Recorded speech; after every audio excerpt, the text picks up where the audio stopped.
एक संत आए बहुत बड़े बद्री का आश्रम बद्रीनाथ से। प्रभु बोले अरे वाह मैं स्वच्छ बता रहा हूँ समय कम है। अरे बोले प्रभु जी बोले वाह महात्मा क्या ठाट है तुम्हारे, हमारा पूरा अमृतसर जीत लिया। प्रभु नहीं मैं कुछ नहीं जानता, मैं तो बद्री का आश्रम में साधना कर रहा था, साधना अधूरी थी मेरी। आप वहां पर आए और मुझसे बोले आ मेरे पास आ जा, मैं तेरी साधना पूरी कर दूंगा। मैंने कहा मैं कैसे आऊं? तो आपने मुझे अपनी लाइट दिखाई, इस लाइट को देखता हुआ आजा, ये लाइट हमारे लिए मार्गदर्शन करती रहेगी। आपकी लाइट देख के चलता गया प्रभु, तो मैंने देखा आपकी लाइट अमृतसर में फैली हुई है। मैं समझ गया मेरे प्रभु यहीं पर है, विराजमान है। बस मैं तो प्रभु ये कहता हूँ 3 दिन से आपने आने में देर लगा दी, फिर इतनी परीक्षा क्यों ली? प्रभु जी ने उनको फिर कहा ठीक है महात्मा। अब सारे अमृतसर के लोग सोच रहे थे ये महात्मा के पास आए हैं, ये भी उनको प्रणाम करेंगे, है ना। बहुत नेपाल की बात करते हैं कि प्रभु जी जब गए तो महात्मा उनके चरणों में नतमस्तक हो गया। और ये बोले चलो अब यहाँ से चलो, तो मुझे राम तीर्थ जंगलों में भेज दिया, वहां रहो, वहां तुम्हें आगे की हम साधना कराएंगे। इस समय प्रभु जी ने शरीर छोड़ा, नागपाल की कोठी में प्रभु जी थे। उस समय नंददास प्रभु जी के शिष्य थे, वो ध्यान में बैठे हुए थे। सामने नारद जी आए, नारद जी आके बोले प्रभु चले गए। प्रभु तो सामने बैठे हैं, पलंग पर कहा रहे हैं, नहीं उनने प्राण कोश रखा हुआ है और वो भी क्या नाम है 20 दिन बाद छोड़ देंगे। नंददास प्रभु जी के पास गए, विनय की प्रभु जी इस तरह से आज ध्यान में नारद जी आए थे, कह रहे थे आपने शरीर छोड़ दिया है, तुम्हें प्राण कोश रख दिया। प्रभु जी बोले अरे ये क्या तू बात करता है, हम सामने तो बैठे हैं, नारद की बात नहीं को आना चाहिए तुम्हें। सरकार को दिया सलाई लगाई, आगे लगा लेता क्या उसकी बातों में आ जाते तुम लोग। बैठे तो हम सामने बैठे, तो ऐसे प्रभु जी बोले। महाराज जी सामने बैठे बोलते हमारे महाराज जी 14 वर्ष की उनकी आयु थी। महाराज जी बोले प्रभु जी क्या ये बात सही है ना, आप शरीर छोड़ चुके? जानते प्रभु जी क्या बोले? अरे बेटा हजारों काम तो रोज शरीर छोड़ने के और बिगाड़ने के रोज करते हैं, तो ऐसे काम होते हैं। बात बिल्कुल सही हुई। ठीक 20 दिन बाद ही प्रभु जी ने शरीर में प्राण कोश रखे हुए थे और वो भी छोड़ दिए और उनने अपना शरीर छोड़ दिया पूरा। उसके बाद प्रभु जी वहां से शरीर छोड़ने के बाद कहाँ गए? अपने कुटुंबी भाई पंडित जगन्नाथ के बाद, जो हमारे गुरु के बटाला के पर रहता था, बहुत विद्वान तक उसको अहंकार था। कहता था प्रभु जी अरे देखो हम चाहे तो इतने चेहरा चेहरी बना ले और उनको फंसते नहीं है ना। प्रभु जी पहुंच गए उनके बाद, बोले भैया हम लौट के आ गए। ओ चलो सुबह का भूला शाम को इसको भूला नहीं कहते, आ गया ठीक है चल। दोनों भाई ने रोटी बनाई, रोटी खाई, बातचीत चली। प्रभु जी बोले भाई एक काम करना भैया, हमारे भक्तों से कह देना फिर मिलेंगे, अब तो हम जा रहे हैं। अरे बोला फिटके मुंह, मतलब पंजाबी में धिक्कार है। अब जब तेरी चेला चेलियों की तृष्णा नहीं गई, एक मन उनमें फंसा हुआ है अभी तक, ले आखाने मुझसे चलाया जा, मिल ले उनसे। अरे प्रभु जी बोले भैया किसने जाना आना, हम तो नेपाल जा रहे हैं, इतना काम कर देना। बोले कर देंगे।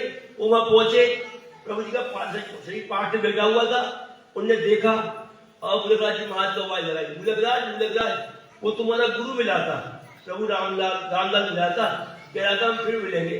जी कब मिले थे? अभी मिला था, रोटी खाई बैठे बात कर रहे थे। अंदर आना, अंदर देखा, देखो पंडित जी ये कौन है, ये कौन है? हटा के देखो कपड़ा आया, देखा तो प्रभु जी का पाठ शरीर लेटा हुआ था। और बोले इतना बड़ा योगी हमारे घर में आया हुआ था, हम पहचान नहीं पाए और रोने लगे फूट कर। ऐसी प्रभु जी। और उसके बाद 15 साल बाद हमारे महाराज जी 40 लोगों के साथ कलकत्ता गए, कलकत्ता से गंगा सागर गए, वहां से गए नेपाल, वहां गौशाला में ठहरे। एक महात्मा महाराज जी के पास आए, बोले मुझे प्रसाद दे दो। प्रभु जी शरीर छोड़ देंगे, 15 साल की बात बता रहा हूँ, प्रसाद दे दो मुझे। आज डिब्बा दिया मिठाई का, लो महात्मा ये नहीं, वो प्रसाद दो जो आप सबको दिया करते हो, फूल वाला। महात्मा बताओ तुम्हें मेरे पास किसने भेजा है? बोले आप नहीं जानते? मैं जानता हूँ, तुम बताओ। जिनकी आप पूजा करते हो। महाजी बोले बताओ मैं किनकी पूजा करता हूँ? आप ये भी नहीं जानते? मैं जानता हूँ, प्रसाद कब दूंगा तुम बताओगे पहले। योगेश्वर प्रभु रामलाल जी महाराज की पूजा। महाराज ने पूछा प्रभु जी तुम्हें कहाँ मिले? योग मणि के जंगलों में मिले थे, 8 मानवा उनके साथ थे, हम उनके चरण छूने लग गए। उन्होंने कहा हमारे चरण तुम हाथ नहीं छू सकते, दूर हो जाओ, तुम जाओ, हमारा बच्चा गौशाला में ठहरा हुआ है, वो तुमको प्रसाद दे देगा, तुम्हारा काम हो जाएगा। प्रभु श्री राम महाराज की जय। महाराज जी के पास आए और महाराज जी ने कहा अच्छा उनको प्रसाद दिया, पुष्पा प्रसाद दिया, थोड़ा दूर महात्मा आगे चला, हो गया मेरा काम बोल के अंतर ध्यान हो गए। आज हम पूरे प्रचार प्रसार में घूम रहे हैं, उन्हीं कृपा चल रही है, वो माता जी कृपा, प्रभु जी कृपा चल रही है। सूरत में इस समय और कितने कलाकार आ रहे हैं, दीक्षा ले रहे हैं। तो संगीत के कलाकार तो देखते हुए वीडियो पे देखते होंगे है ना, यूट्यूब वगैरह में सब एक से क्लासिकल गाने वाले चल रहे हैं। एक आया था क्या नाम है उसका, गीत गोविंद, वो अभी अब उसको क्या हुआ मालूम है, गाने आया था, मुझे अपने घर में ले गया, वो एक छोटे कमरे में ठहरा हुआ था बेचारा किराए की दुकान में। प्रभु जी मैं इसमें हूँ, तो कोई बात नहीं, प्रभु जी बैठमंद कर, प्रभु जी इतना बड़ा घर देंगे। प्रभु जी कृपा हो गई, वो गीत गाते गाते कहाँ चला गया, उड़ीसा फिल्मों में काम मिल गया उसको, खूब कमा रहा है पैसा। और अभी वो अब क्या कर रहा है, 60 लाख का फ्लैट खरीद रहा है सूरत के अंदर। तो अभी मैं प्रोग्राम में गया, उसको आने की फुर्सत नहीं मिली, शूटिंग चल रही थी उसकी वहां पे। तो आया, लास्ट दिन आया, गीत गोविंद गलत बात है तुम्हारी, मैं घूम गया तो पैंडी छीन दिए, अब आया मैं घूम गया तो पैंडी छीन दिए, तो गुरु जी क्षमा क्षमा, कोई दंड दे दो, मुंह मत बोलो, दंड दे दो। भाई दंड ये है, तू रायपुर आएगा, पूरे 7 दिन रायपुर में रहेगा, जल्दी बोल। गुरु जी बिल्कुल आऊंगा, बिल्कुल रहूंगा। अब वो रायपुर आ रहा है, वहां प्रोग्राम होगा। ऐसे ही सूरत में संतोष जो है, तो उनके साले वगैरह है आके विजयपुर के, उनके घर में भगवान राम विराजमान किए हुए बहुत पहले से, तो वहां बड़ी दिक्कत चलती थी, कभी कोई बीमार कभी कोई बीमार, हॉस्पिटल में चक्कर चल रहा था वहां पर। तो उनको संतोष ने कई बार कहा तू चढ़ जाओ दरबार से दीक्षा ले लो, लेकिन वो नहीं लिए। अब की बार क्या हुआ, पिछले साल एक भारत का मजार बन रही है उनके यहाँ, क्या हुआ, एक साथ कई लोगों का पैर का फ्रैक्चर हुआ, 3 स्टाफ के फ्रैक्चर हुआ, छोटे बच्चों के तीनों के फ्रैक्चर हुआ, बहुओं के फ्रैक्चर हुआ और उनके पतियों के फ्रैक्चर हुआ एक साथ। तब उनको कई लोगों ने कहा, तब उन्होंने हमसे आके फिर सूरत में दोनों पति पत्नी ने, बड़े वाले भाई पत्नी ने, उन्होंने आके हमसे दीक्षा ली और प्रभु जी के स्वरूप उनको दिए, स्वरूप उन्होंने विराजमान किए। अभी हम गए थे उनके यहाँ पर, तो वे घटना सुना रहे थे मुझे, तो गुरु जी जब से आपने प्रभु जी को जी विराजमान की है, उसके बाद से कोई घटना बोले। अभी क्या हुआ, सबके सामने खुद को माइक पे खड़े होकर बोला, पहले इतना नहीं मानता था, तो कृपा देखी ना, तो वो भी क्या बोला, एक घटना गुरु जी मैं सुनाऊं। बोला मैं अभी 20 दिन पहले कार से पंजाब में जा रहा था, मेरी पत्नी मेरा बच्चा मेरे साथ था, तो हमारी कार का एक्सीडेंट हो गया और कार जो टकराई पेड़ से जाकर और अंदर घुस गया उसका। वो जैसे ही मैं दोबारा कार स्टार्ट करने जा रहा था, कहानी कहां से तो बच्चे आए सुंदर से रंजन में, वो कहते हैं गाड़ी को बेटा स्टार्ट मत करना भैया, तो स्टार्ट करेगा तो आग लग जाएगी गाड़ी में। देखते हैं तेल लीक कर रहा है, देखा तो बाकी गाड़ी में तेल लीक कर रहा था, लाइट से देखा। फिर वो बोले जाओ अभी गाड़ी छोड़ दो, चिंता मत करो, बस में चले जाओ और सुबह मैकेनिक को लेके आना। बोले मैं इनको धन्यवाद करने को मुड़ा, तो दोनों बच्चे गाए। और उसके बाद जब मैकेनिक को दिखाया, मैकेनिक बोला बिल्कुल ठीक किया आपने, गाड़ी को स्टार्ट नहीं किया, वरना गाड़ी में आग लग जाती। ऐसे रक्षा कर रहे, कृपा कर रहे। अभी हम मैं घटना सुनाई थी तुमको, एक तिगरा नाम की लड़की थी, मुसलमानी आत्मा की, बताया था मैंने कि पटना में एक प्रभाकर है, प्रभाकर कल परसों में आ रहा है, वो बताएगा 25 साल से हर 5 साल बाद हर पुलिस वाले का ट्रांसफर होता है। प्रभाकर एक भजन गाता है, कौन सा, पटना से न हमको हटाइयो ओ गुरुजी हमारी अर्जी लगाइयो, वो भजन गाता है, हर बार भेज जाता है। इस बार क्या हुआ, सब पुलिस वालों को ट्रांसफर हो गया, एक प्रभाकर बच गया, राम सिंह भी गया, कुंडिया सब चले गए। तो बहुत का खेल है ना। तो क्या हुआ, अभी उसका मालूम पड़ा, कागज वागज सब तैयार हो गए कहाँ, नालंदा उसका ट्रांसफर होने के लिए नियुक्त हो गया, उसको वहां पर भेज दिया गया कागजों को उसके। विवेक का तुरंत फोन आया कि कहाँ पर हो, भैया हम पटना में है। विवेक कहीं होता उस समय, जल्दी करो अनुकूल चलो गुरु जी के पास, क्यों आपके कागज नालंदा पहुंच गए, आपका ट्रांसफर होने वाला है। अब ले आया विवेक उसको, आगे बैठ गया, मेरे सामने अनुकूल में बैठा हुआ था। विवेक धीरे से कहता है तो गुरु जी घर गाने को बोलेंगे, वही गाना पटना से हमको बैठाइए, समझ गए। और वो बैठ गया मेरे सामने, उन्होंने कोई भजन गाया, कौन सा, पटना से हमको हटाइयो गुरुजी हमारी अर्जी लगाइयो। और प्रभु जी कृपा हो गई, खुद बोलेगा, आएगा बताएगा, सबके ट्रांसफर हुए। एक प्रभाकर, एक कौन, संतोष। ये दो का ट्रांसफर वहां से नहीं हुआ। तो ऐसी कृपा बात क्या कह रहे करा की। तो वो उसके वहां भजन चल रहे सबके खिलाफ घर पे प्रोग्राम हुआ। अब की जो प्रोग्राम इतना बड़ा हुआ, लोगों ने देखा वो कौन गुरु है, वो लंबा सा जो प्रमोशन ट्रांसफर रोक दिया इसका हर बार। बड़ा बड़ा प्रोग्राम हुआ किसके यहाँ पे, छत में पंडाल लगा, भंडारा हुआ बहुत जोर जोर का, सारे पुलिस वाले आए, सबकी पत्नियां आई, कोई कुछ बोल रहा, कुछ बोल रहा। एक बहुत चमत्कार हुआ वहां, क्या बताऊं, तो कौन सा बच्चा, अयोध्या से पंडित जी आए थे, बहुत से भजन गाते थे वो। तो वो आए, थोड़ी देर को बैठ गए थे, चलो गुरु जी आए, हम भी बैठे, उनकी रिश्तेदारी थी आपस में, बुला के लाए थे उनको सम्मान से। तो बैठे, भजन गाए उन्होंने अपने, और हारमोनियम बच्चे भजन गाते थे, क्लासिकल भजन गाए वो। उसके बाद क्या हुआ, वो रात को सोए उनके घर पे ही। रात को सोए तो क्या कहते हैं कि मेरे यहाँ बहुत रात में सर में दर्द होता था, और मेरे यहाँ पे हर समय सीटी बजती थी, कान में सीटी सी, दाएं कान में सीटी बजती थी हर समय। तो क्या हुआ, सर रात को सो गए, सीटी बजने लगी मेरी रात में, भयंकर दर्द मेरे। तो मैं उठ के बैठ गया, लाओ मैंने कहा वो गुरु दरबार निकालता हूँ, पंडित गुरु जी के प्रोग्राम देखता हूँ। गुरु दरबार निकाल के बोले प्रोग्राम दिख रहा था, बार बार इनके प्रभु जी को देखूं, बार बार प्रभु जी को देखूं, गुरु जी को देखूं, प्रभु जी को देखूं, माँ को देखूं, कि मुझे नींद आ गई। तो बोले कौन आए थे, बोले मेरी शराब था, वही होंगे, मैं तो जाऊंगा। मैंने किसी बार ग्रुप बना लेते हो तो समझना मैं कुछ कर रहा हूँ, ये तो करोगे तो घर में फंस जाओगे, करने वाले वही है।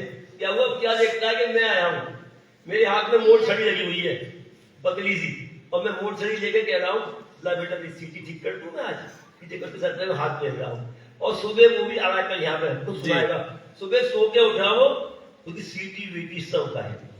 सदैव भगवान की 15 साल से परेशान था, दिल्ली एम्स में गया, वेदांत में गया, चेन्नई गया, कहाँ नहीं गया वो, कोई ठीक नहीं कर पाया, वो प्रभु मेरे ने सही कर दिया। भगवान की जय। तो वो प्रोग्राम चला, तो वो इकरा जो वो सरस्वती इंस्पेक्टर जो है उसमें वो कहे आतंकवादी दल का इंस्पेक्टर मारता है। तो वो वहां पे बैठा हुआ था, भजन गाया उसने, बड़ा अच्छा लगा। मैं कहा भाई ये रो क्यों रहा भजन गाते में, रो पड़ा वो। तो बोले गुरु जी से अकेले बात कर लो, करिए अकेले बात। तो बोला गुरु जी मेरी वो एक बेटा है, शिवम नाम है उसका, उसको इकरा नाम की सुबह लड़की ने पकड़ा हुआ है, तो आप कृपा करो गुरु जी वो ठीक हो जाए। मैं दुनिया में दिखाओ भाई, तांत्रिक बांधिक बहुत पड़े, और महाराज जी कहते थे। तो बोले गुरु जी सबको दिखा दिया, कोई ठीक नहीं कर पा रहा है। तो मैंने कहा ठीक है, एक काम करो, वहां से वीडियो कॉल करो। उसने वीडियो कॉल किया, मैंने उसको देखा, शिवम देखा, लड़का सूख रहा था, कांटा हो रहा था। बोले मुझे इसको नींद भी नहीं आती है, और मैंने क्या दिक्कत है, और बोले इसको जो है जब वो आती है उसको ऐसा कस के पकड़ती है, जब तक इसकी मैं 10 फुट खून की नहीं डालता हूँ वो वापस नहीं जाती है। क्या नाम है उसका, अभी बोले उसने इसको मंत्र दिया हुआ है, ये मंत्र पढ़ता है तो वो तुरंत इसके ऊपर आती है। बोले आपसे कृपा है, कुछ दिन पकड़ा प्रभु जी से। ठीक है भाई। तो बोला एक अल्टीमेटम दे दिया इसने, अभी क्या दिया अल्टीमेटम, 8 दिन बाद मैं इसको लेकर जाऊंगी, कोई दुनिया की ताकत है रोक ले इसको। अब थोड़ा मुझे आ गया हल्का सा, अच्छा मैं वीडियो कॉल कराऊं, उसको देखा, शिवम से मैंने बात करी, बेटा हम जो कहेंगे करोगे, जी गुरु जी। बोलो प्रभु जी प्रभु जी प्रभु जी प्रभु जी बोलो, प्रभु जी बोला। मैं जल दे दिया आरती का, जल ले जाओ, तो गाँव में था, पहाड़ी गाँव में उनका 40 किलोमीटर दूर वहां से, ये उसको जल पिला देना। वो जल पिलाया, प्रभाकर वगैरह मेरे साथ आए थे, कहा मुजफ्फरपुर में। प्रभाकर 3 दिन बाद का फोन करो, पूछो क्या हाल है। बोले जी जब से जल वो दिया है आपने, वीडियो कॉल किया है, बच्चा उससे अभी तक कोई उसके ऊपर नहीं आई है, बिल्कुल ठीक है, आज तक बिल्कुल ठीक है। अभी क्या हुआ, मेरा प्रोग्राम चलता बनारस में, पहले हमारा प्रोग्राम हुआ था घर पे चमत्कार प्रभु ने ऐसे कर दिए, प्रोग्राम का ट्रांसफर दाद में हुआ, एक बहुत बड़े मुमुक्ष भवन में हुआ, वही धर्मशाला की बहुत बड़ा, वहाँ हमारा प्रोग्राम करना पड़ा उनको, पास है। तो क्या हुआ कि वहाँ प्रोग्राम चल रहा था, विवेक का फोन है रात को सेटिंग के बाद कैसे कर सकती है। फिर मालूम पड़ा गुरुजी विवेक बोला जल्दी वीडियो कॉल कराओ, रात में बात कराओ, मुझे बहुत जरूरी है, लड़की को खतरा हो रहा है, श्वास नहीं ले पा रही है, कोई दबा के पड़ा हुआ है उसको। तो मैंने कहा ठीक है, तो मैंने नहीं उठाया फोन, बात नहीं कर पाया, मैं छक्के सो गया था रात को। मालूम पड़ा विवेक ने बेटा अपना दोहराओ गुरु जी को, मैंने वीडियो कॉल कर दिया है उससे, मैंने प्रभु जी बुलवाया तो ठीक हो गई है। वो का ठीक होने की थे, सुबह फिर आ गई, फिर आ गया वो सुबह, वो कहता मैं प्रेर करा दूं और मैं मुक्ति चाहता हूँ, मुक्ति कराओ, वो ये कहता था। तो वो मुझे वीडियो कॉल कर दिया मैंने, तो देख के प्रभु जी फिर दोबारा आ गई, चलो मैंने कोई बात नहीं। हमारा प्रोग्राम हुआ, प्रभा कर दिया दोबारा फिर तो चाचा वगैरह आए, उसकी रिस्पेक्ट करके सब बैठे हुए थे। जब मैं चलने लग गया, देखो कैसे प्रभु जी ऐसी कृपा करते हैं। ऐसी की मतलब बिना बिना प्रार्थना के कृपा कर रहे हैं जबरदस्ती। क्या हुआ, जब हम चलने लग गए, मुझे छोड़ने आए पहाड़ तक वो, मैंने उनसे पूछा कि वो क्या हाल है, इंस्पेक्टर क्यों नहीं आया तुम्हारा भतीजा? तो गुरु जी वो क्या बताएं, हमारी जो बेटी है ना, उसकी बेटी, उसको किसी प्लेस आज में पकड़ा हुआ है और तमाम ओझा को दिखा दिया, सबको दिखा दिया, गांव में कई ओझा है, कुछ ठीक ही नहीं कर पा रहा है। कह रहा है मैं चाहता हूँ मेरी मुक्ति कराओ, बस मैं लेके जाऊंगा नहीं। और निशान चल रहा है बच्चे, 3 दिन हो गए। मैंने वो एक काम करो, उससे मेरा जरा वीडियो कॉल कराओ इनका, उन्हीं के फोन से वीडियो कॉल कराओ। उनने वीडियो कॉल कराया मेरा। उसके बाद हम कहाँ चले गए थे, जहानाबाद। हम जहानाबाद पहुंच गए, कहते हैं, विवेक कहता है गुरु जी आपके वीडियो कॉल के बाद दोबारा फिर वो नहीं आया, भाग गया, वीडियो कॉल करते ही भाग गया। अब उन्होंने कहा गुरु जी अब हमें फंसा दिया, अब जब आपने इतनी कृपा करी तो आपको पहाड़ी गांव में आना पड़ेगा। पर जहानाबाद वालों के फोन आ रहे, जल्दी आओ गुरु जी, टाइम हो रहा है, लोग बैठे, प्रोग्राम चल रहा है, तो यहाँ पे होता है ना। अब जाना पड़ा, अब पहाड़ी गांव में पहुंचे। अब सारे तांत्रिक ऊर्जा वहां के देखने आए कि पहाड़ी गांव ये कौन है जिसने फोन से भगा दिया, ये कौन सब लोगों ने देखा मुझे, ऐसा करके देखा सारे के सारे। जब मैं चलने लग गया, मैं तो प्रणाम किसी ने नहीं किया, जब मैं कार में बैठा, सामने प्रणाम ओझा ने सब ने पैर छू के प्रणाम किया। और वो लड़की प्रभु जी के पास से आज बिल्कुल स्वस्थ है। भगवान की जय। नैन तुम्हारे कजराले और घुंघराले बाल, नैन तुम्हारे कजरारे और घुंघराले बाल, रूप तुम्हारा देख के मोहन हाल हुआ बेहाल, रूप तुम्हारा देख के मोहन हाल हुआ बेहाल। प्रभु राम जी साथ में सोए, प्रभु राम जी साथ में सोए, हाथ बाबा क्या बात है, बाबा क्या बात है, बाबा क्या बात है, बाबा क्या बात है। तुम्हारे कजरारे घुंघराले बाल, तुम्हारे कजरारे और घुंघराले बाल, रूप तुम्हारा देख के मोहन हाल हुआ बेहाल, रूप तुम्हारा देख के मोहन हाल हुआ बेहाल। प्रभु राम जी साथ में सोए, प्रभु राम जी साथ में सोए, हो गए।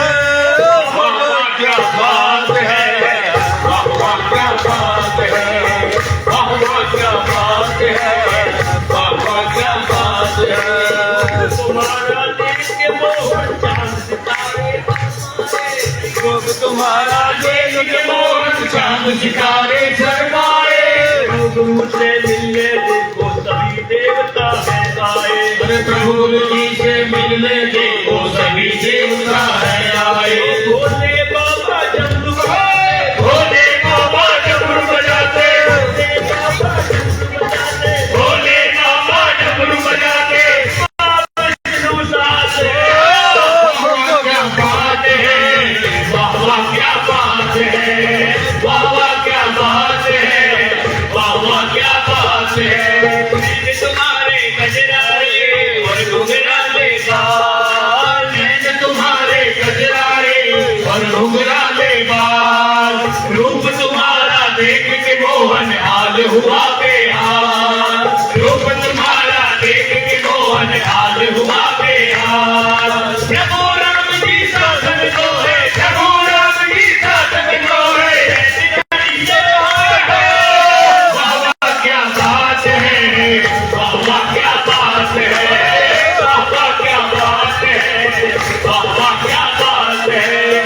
कितनी सोनी कितनी प्यारी तेरी छवि अब लगती है, कितनी सोनी कितनी प्यारी तेरी छवि अब लगती है। धरती की सारी उपमा से आगे फीकी लगती है, धरती की सारी उपमा तेरे आगे फीकी लगती है। सभी देवता तुम पर करते, सभी देवता तुम पर करते, सभी देवता तुम पर करते, सभी देवता तुम पर करते, वो की परछाई बाबा क्या बात है, बाबा क्या बात है, बाबा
हुआ बेहाल। रूप तुम्हारा देख के मोहन हाल हुआ बेहाल। प्रभु राम जी साथ में जो है, प्रभु राम जी साथ में जो है, ऐसी कड़ी के होते हैं। बाबा क्या बात है, बाबा क्या बात है, बाबा क्या बात है, बाबा क्या बात है, बाबा क्या बात है, बाबा क्या बात है, हो बाबा क्या बात है, बाबा क्या बात है। और ये दरबार की जय। वाह वाह क्या बात है।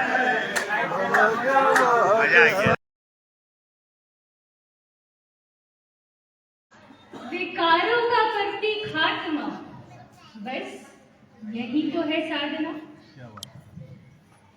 साधना हमारे जीवन में मिरर की तरह काम करती है। मिरर को अगर आप तोड़े तो उसका अर्थ होता है मी प्लस एरर, यानी कि मेरी त्रुटि मेरी कमी।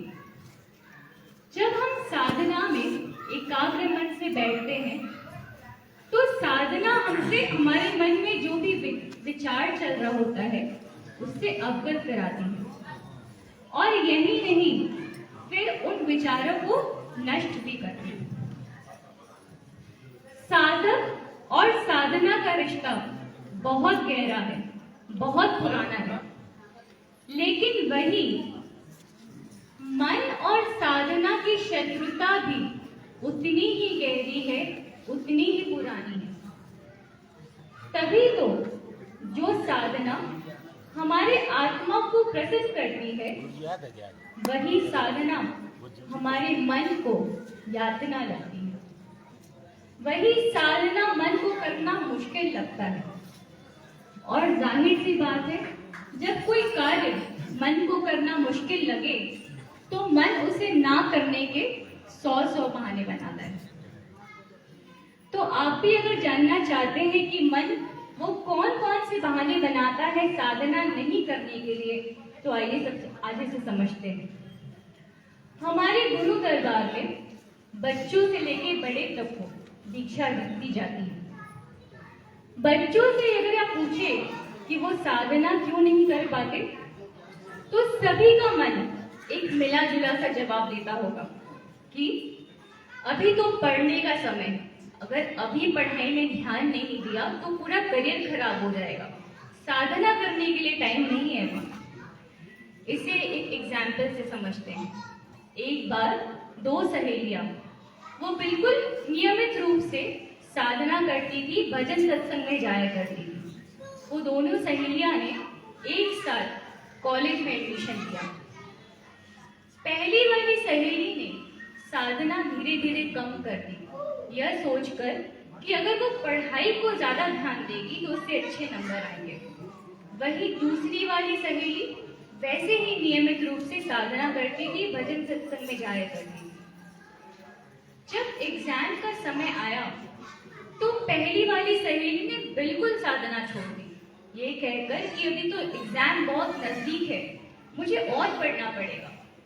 वही दूसरी वाली सहेली ने नियमित रूप से साधना किया। जब एग्जाम का रिजल्ट आया तो पहली वाली सहेली बहुत खुश हो गई, क्योंकि उसे 92% मार्क्स आए थे। उसके मन में जिज्ञासा थी जानने के लिए कि उसकी सहेली को कितने नंबर आए, क्योंकि वो तो पढ़ती ही नहीं थी, वो तो साधना में ही लगी रहती थी। जब उसको उसकी सहेली के मार्क्स पता चले तो उसे दुख के साथ बहुत आश्चर्य भी हुआ, क्योंकि उसकी सहेली को 92% मार्क्स आए थे। वो जब उसने पूछा कि ये कैसे हुआ, तुम तो दिन भर साधना में ही लगी रहती थी, उस पर सहेली ने उत्तर दिया, जिस साधना को तुम पढ़ाई में बाधा समझती थी, असल में वो साधना मेरी बुद्धि में धार लगाने का काम करती थी। भगवान की जय। जैसे ही मैं कुछ पढ़कर साधना में बैठती थी, फिर मैंने जो भी पढ़ा है, जो भी लिखा है, मेरे दिमाग में वो जल्दी जल्दी फीड होने लगता है। तो मैं उन सभी बच्चों से पूछना चाहूंगी, क्या ऐसी साधना नहीं करना चाहेंगे जो आपकी बुद्धि को प्रखर करे? मैं तो कहूंगी कि आप ये ऐसी साधना जरूर करें, क्योंकि ऐसी साधना करने से आप ना ही एक ब्रिलियंट स्टूडेंट कहलाएंगे बल्कि एक श्रेष्ठ गुरु भक्त कहलाएंगे। अब बात करते हैं बड़ों की, जो ये कहकर साधना नहीं करते कि उनके ऊपर घर परिवार की जिम्मेदारियां इतनी ज्यादा है कि साधना को समय ही नहीं मिल पाता। पूरा दिन तो ऑफिस में ही निकल जाता है, ऑफिस से थके हारे घर आते हैं, फिर साधना कैसे पॉसिबल है? मैं उनसे कहना चाहती हूँ कि आपके लिए तो साधना बेहद जरूरी है, क्योंकि आप जब कभी भी ऑफिस में, घर में डिसीजन लेते हैं तो क्या आप नहीं चाहेंगे आपके सारे डिसीजन अच्छे हो, सही दिशा में जाए? तो ऐसे में जब आप साधना करते हैं, एकाग्र मन से साधना में बैठते हैं, फिर आपके द्वारा लिए गए सारे डिसीजन सही होते हैं। बट मन क्या करता है? मन इसको ना करने के बहाने बनाता रहता है। तो उनसे मैं कहना चाहूंगी, कल मोहलत ही ना मिली तो क्या करोगे? कल मोहलत ही ना मिली तो क्या करोगे? अगर फुर्सत ही ना मिली तो क्या करोगे? रोज कहते हो कि साधना कल करूंगा, कल आंख ही ना खुली तो क्या करोगे?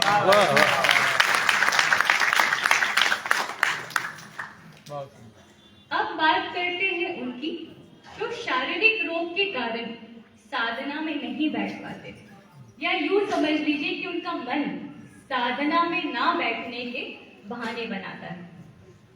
उनसे कहना चाहती हूँ कि प्रभु नाम की सुमिरन ही एक ऐसी दवाई है जो आपको रोग मुक्त कराएगी। साइंस ने भी ये प्रूव किया है कि जब साधक सीधे होकर साधना में बैठता है, जब उसकी रीढ़ की हड्डी बिल्कुल सीधी होती है, तब उसके शरीर में मांसपेशियों की ऊर्जा बहुत कम खर्च होती है, जिसके कारण उसके शरीर में लो कार्बन डाइऑक्साइड पैदा होता है, और जिसके कारण उसका हृदय धीमी गति से चलता है और श्वास और भी गहरी और लंबी होती है। लेकिन फिर भी मन बहाने बनाता रहता साधना नहीं करने के लिए। तो उनसे कहना चाहूंगी, अपने मन को कड़क आवाज में बोलिए कि बहुत दे दिया है समय, अब और ना मिलने वाला है। बहुत दे दिया है समय, अब और ना मिलने वाला है। छल छगम कपट के विष से भक्ति पुष्प न खिलने वाला है। छल छगम कपट के विष से भक्ति पुष्प न खिलने वाला है। विश्वास की नैया डोलेगी जब घना अंधेरा छाएगा। विश्वास की नैया डोलेगी जब घना अंधेरा छाएगा। सतत साधना का अवलंबी नैया पार लगाएगा। सतत साधना का अवलंबी नैया पार लगाएगा। अब बात करते हैं मन की ऐसे बहाने की जो आई थिंक मन सभी से करता है कि साधना में बैठने का मन ही नहीं करता। अगर बैठ भी जाए तो मन लगता नहीं है। उनसे कहना चाहती हूँ कि मन और पैराशूट में एक समानता होती है कि दोनों उड़ने पर ही काम करते हैं। तो क्यों ना इस मन की रस्सी को पैराशूट से बांध दिया जाए। अब बात करते हैं लास्ट ऐसे बहाने की जो कुछ लोग ऐसे कहते हैं कि जो अनुभूतियां मुझे गुरु दीक्षा के टाइम पे हुई थी वो अब नहीं होती। इसके लिए अगर हम साधना में बैठ भी जाए तो मन नहीं लगता। उनसे कहना चाहती हूँ कि जब एक मछुआरा मछली पकड़ने नदी में जाता है तब क्या कांटा डालते ही उसे मछली मिल जाती है? नहीं, वो पहले उस कांटे में चारे को डालता है और फिर घंटों तट पर एकाग्र मन से कांटा लेके बैठता है। तब जाकर कहीं मछली उस चारे में आकर्षित होती है और तब कांटे में फंसती है। वैसे ही हमें सबको भी नियमित रूप से बैठता है। क्या पता आपके इस लगन को देखकर, आपके इस लगन की चारे को देखकर प्रभु भी आपसे खुश हो जाए और वो अनुभूति आपको वापस से कराए। क्योंकि साधना कोई अनुभूति पाना नहीं है, वो परमानंद को प्राप्त करना है। इसके लिए साधना मन का ठहराव है, आत्मा की अभिव्यक्ति, ईश्वरीय प्रेम का रसाल है, भरती मन में है शक्ति, साथ साथ धन नाम का कमाने की जो युक्ति है, वेदों का जो मंत्र है, पुराणों की जो शुक्ति है, आओ मिलकर करे साधना जो परमात्मा तत्व की दीप्ति है। आओ मिलकर करे साधना जो परमात्मा तत्व की दीप्ति है। लेकिन क्या होता है, बहुत बार हम साधना में बैठते हैं, लेकिन गुरुदेव फिर बहुत कृपा करते हैं, भर भर के कृपा होती है, लेकिन हम उस कृपा को सहन नहीं कर पाते। हमें कितनी बार अहंकार आ जाता है, हम सोचने लग जाते हैं कि हमारी बदौलत हो रहा है, तो और गुरु की कृपा को हम संभाल नहीं पाते। गुरु की कृपा संभाल रे, राही भटक न जाना। गुरु की कृपा संभाल रे, राही भटक न जाना। जो भी दिया है उसका दिया है, जो भी दिया है उसका दिया है, खुद को याद दिलाना। गुरु की कृपा संभाल रे, राही भटक न जाना।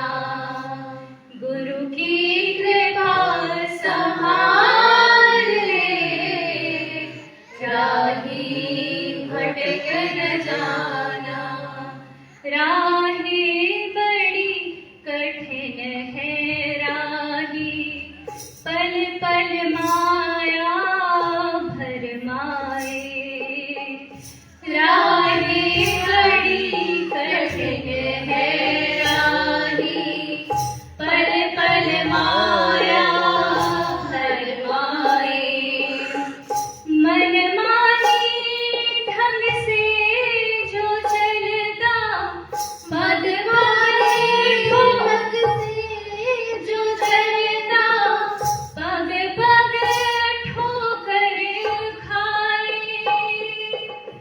गुरु चरणों में करने की प्रार्थना, हे प्रभु जी जग के तारणहार, विनती हमारी करो स्वीकार। बीच भंवर में अभी है नैया, तुम ही लगाओ पार।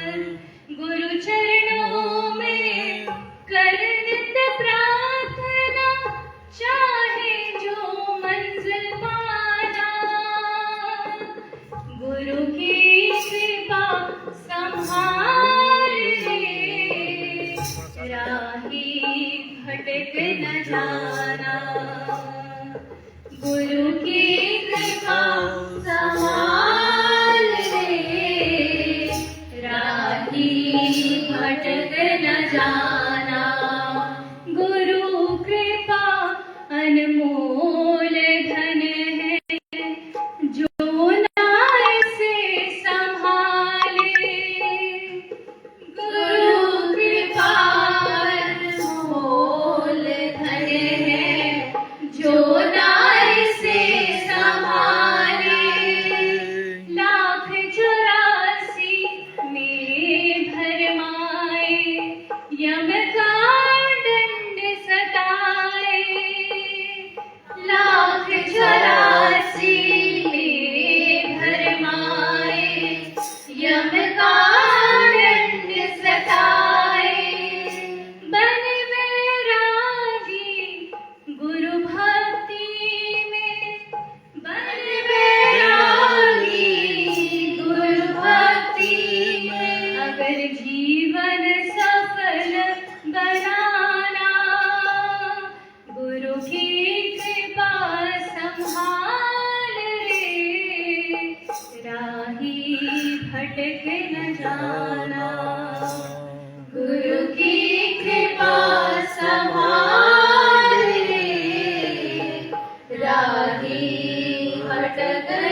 बना दे मन में गुरु को लक्ष्य, बना दे मन में, पड़े ना फिर पछताना।